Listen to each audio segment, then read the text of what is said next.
Бәріңізге сәлем, бұл Алтын балық каналы. Жұмыс беруші немесе жұмыс жасаушы адам болу оңай іс емес. Жұмыс беруші адамдардың кесірінен жұмыс жасаушы адамдар қандай да бір қиындыққа тап болады. Және бұндай қиындықтан көбінесе жеңіске жете бермейді. Әрине кейбір жұмыс беруші адамдар бұндай жағдайды байқаусыздан жасайды, ал қалғандары әдейілеп жасайды.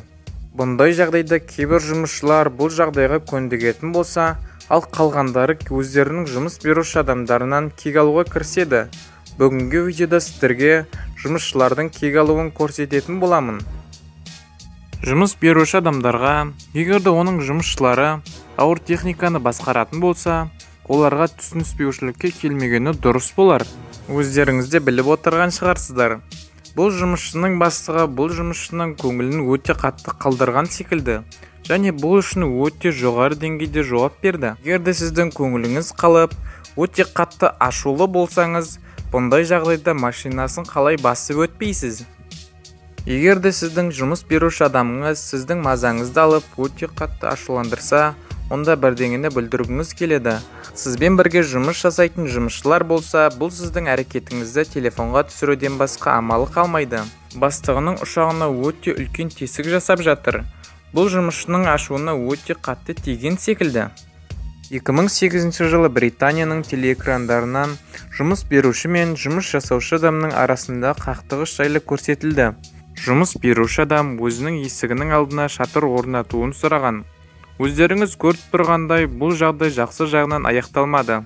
Жұмыс беруші есігінің алдына шатыр орнатуы туралы келісім жасалған, ал жұмыс аяқталған сәтте ол өзінің ақшасының жетпейтіндігін айтып, оған ақша төлеуден бас тартты. Әрине, бұндай жағдайда құрылыс компаниясының бастығы бұл құрылысты қайтадан бұзу керек деп шешіп, бұдан жақсы басқа амалын таппады.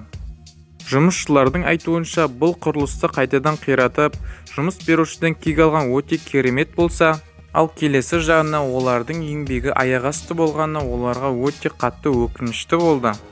Жұмыс берушіден кек алу өте керемет болған шығар, алайда бұл құрылысқа кеткен қаражатты қайтару мүмкін болмады.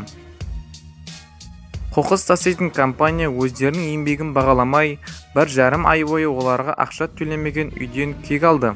Бұл үйдің адамдары әдейілеп ақшаны төлемегендіктен, бұл компанияның адамдары ол қоқыстың бәрін есігінің алдына төге салды.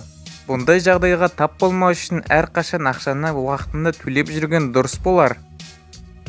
Егерде сіз жұмысқа орналасатын болсаңыз, онда сізге бұндай жұмыс беруші адамдар тап болмайды деген ойдамын. Бұл видеоға лайк басып, және өзіңіздің пікіріңізді төменге комментарийге қалдырып, және де каналға жазылуды ұмытпаңыздар.